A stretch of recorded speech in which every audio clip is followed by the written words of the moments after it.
Assalamu alaikum students. Today we have the revision session number 4 from the chapter number 4. In previous session we have completed two topics, cell wall and cell membrane. In cell membrane we have learned about the structure and the function of cell membrane. Students, page number 64, last paragraph. Page number 64, last paragraph. Yes.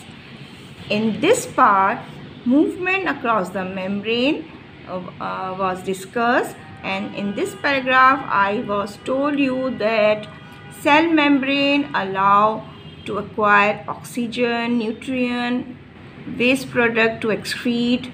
It also control the concentration of required substance in the cell by different process.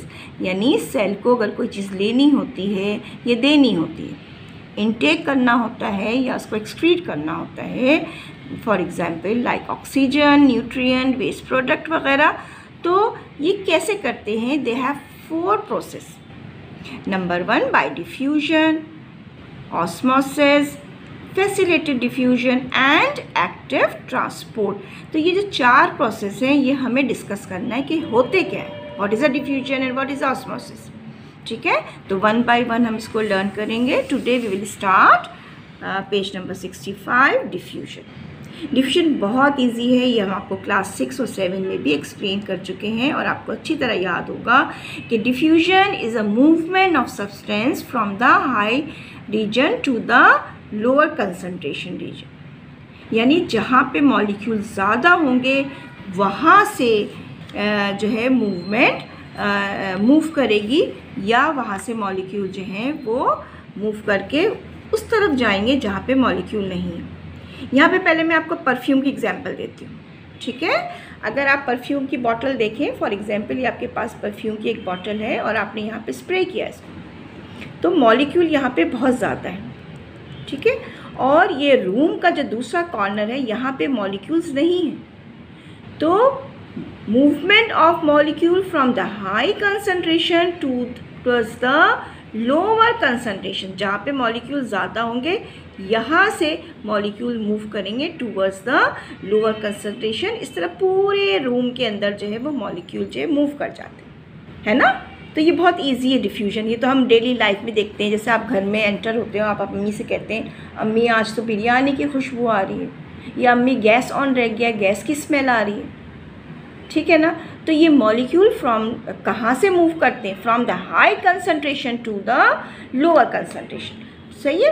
तो what is the meaning of diffusion? It is a movement from the region of high concentration to the lower concentration. यहाँ पे मैं एक word इस्तेमाल करूँ, ये word आप याद रखिएगा, अंडरलाइन भी कीजिए, डाउन अ कंसंट्रेशन ग्रेडियंट. अगर मैंने किसी टीचर ने किसी स्टूडेंट से आपसे कहा it move from down a concentration gradient, इसका मतलब होगा कि from the high concentration to the lower concentration. So it is a very you can say that it is a passive process है और it does not require any type of energy. यानी इसको धक्का लगाने के लिए, इसको पुश करने के लिए आपको एनर्जी की ज़रूरत ही नहीं है. ये जहाँ पे कंसंट्रेशन ज़्यादा होगी वहाँ से मूव करके towards the low concentration move कर जाएगा. तो यहाँ पे 3 वर्ड याद रखना है आपको. Number 1 down a concentration gradient, number 2 it is a passive process, and number 3 it does not require energy. ये तीनों चीज़ें मैंने अंडरलाइन कर दी हैं. ठीक है, down a concentration gradient, passive process, and इसको एनर्जी की रिक्वायरमेंट नहीं होती. तो डिफ्यूजन मोस्टली जो है वो गैस और लिक्विड में होता है. ठीक है, अब एक एग्जांपल मैंने आपको क्लास 6 में भी करके दिखाई थी. अगर आपको याद होगा कि हमने एक बीकर लिया था और बीकर में हमने एक ड्रॉप उसके अंदर इंक डाल दिया था, तो थोड़ी देर के बाद हम देख रहे थे कि वो इंक जो है पूरे बीकर में स्प्रेड हो गया था. यहाँ पे आपके बुक के अंदर एग्जांपल शुगर की दी है. अगर आप शुगर का एक छोटा सा लम्प डाल दें किसी ग्लास के अंदर या बीकर के अंदर, तो आप थोड़ी देर के बाद देखेंगे वो आहिस्ता आहिस्ता जो है पूरे बीकर में स्प्रेड हो जाता है from the high concentration to the lower concentration. मैंने आपको एग्जांपल परफ्यूम मॉलिक्यूल की भी दी है. ठीक है ना. तो ये डिफ्यूजन जो है वो डेली लाइफ में हमारी ऑब्जर्वेशन में, इसलिए आपको ये बात फ़ौरन समझ में आ गई. Number 2 is osmosis. Osmosis is a new term for you, ठीक है। इसके लिए भी हम टर्म इस्तेमाल करेंगे down a concentration gradient. Down a concentration gradient का मतलब ये हो जाएगा from the high concentration to the lower concentration. लेकिन ऑस्मोसिस में आप ये बात याद रखिएगा कि वाटर मॉलिक्यूल को हम जो है कंसीडर कर रहे हैं। वाटर मॉलिक्यूल कहाँ पे जाता है, ठीक है, movement of molecule, water molecule from the high concentration to the lower concentration. अब आपके पास जो डायग्राम बनी हुई है उसको हम पहले देखते हैं। देखिए आपके पास एक बीकर है, बीकर में इन्होंने यहाँ पे वाटर मौजूद है, ठीक है। यहाँ पे इन्होंने बहुत सारा शुगर जो है वो डिज़ोल्व कर दिया, यहाँ पे कम शुगर है, ठीक है। जो ब्लू कलर से शुगर मॉलिक्यूल को समझ लीजिए। बीच में इन्होंने सेंटर पे ये जो रेड कलर की लाइन है, this is a selective permeable membrane और the semi permeable membrane. What is the importance of semi permeable membrane? It allow only the water molecule to pass, इसमें से शुगर मॉलिक्यूल पास नहीं होंगे। It is also a passive process और इसके लिए भी energy की रिक्वायरमेंट नहीं होती है, ठीक है।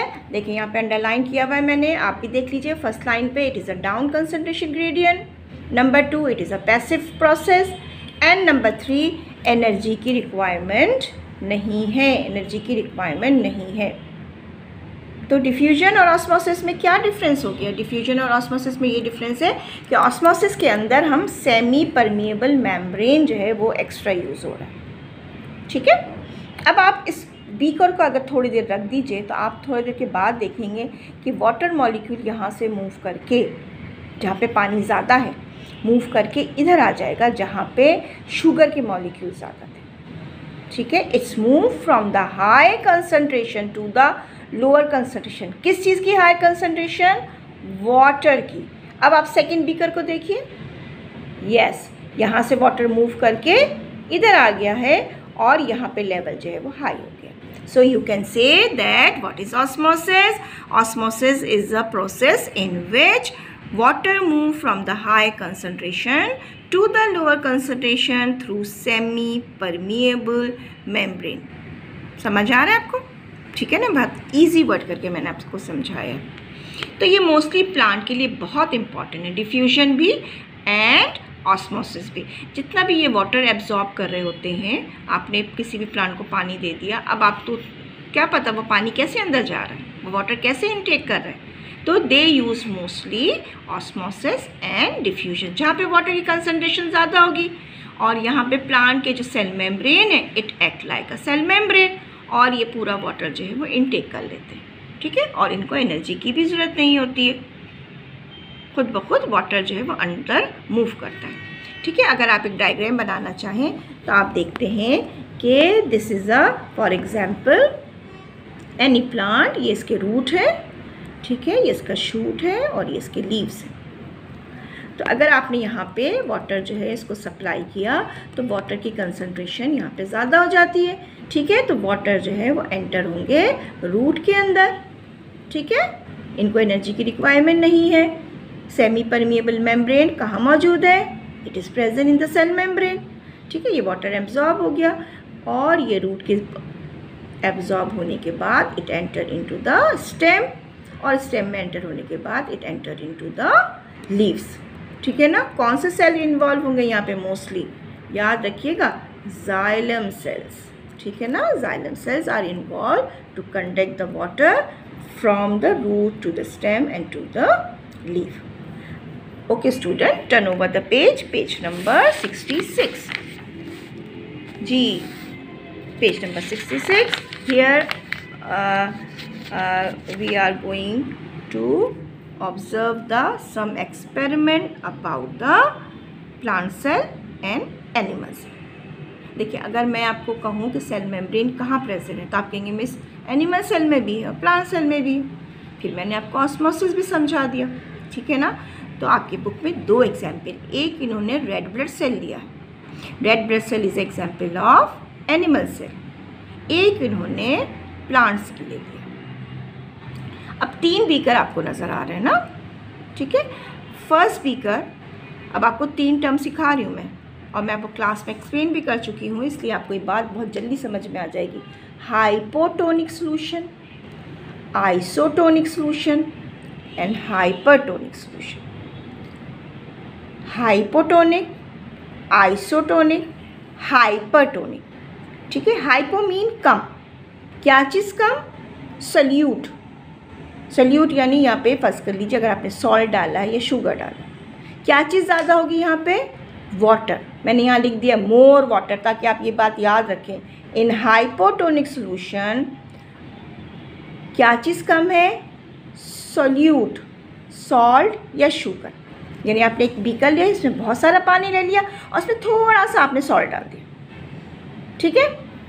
आइसोटोनिक, आइसोटोनिक इसमें आपने पानी ले लिया और इसमें सॉल्ट डाल दिया। कितना सॉल्ट डाला? जितना कि उस सेल के अंदर भी मौजूद है, यानी कि दोनों जगह की कंसंट्रेशन बराबर होगी।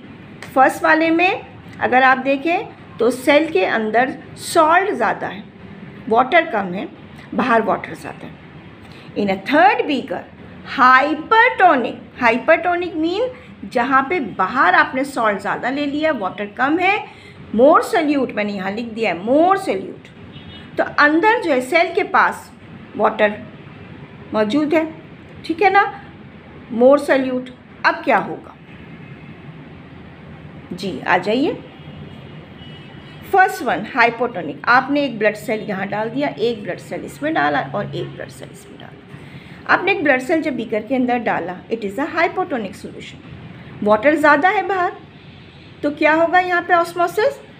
From the beaker water enter होना शुरू हो जाएगा, किसके अंदर? सेल के अंदर।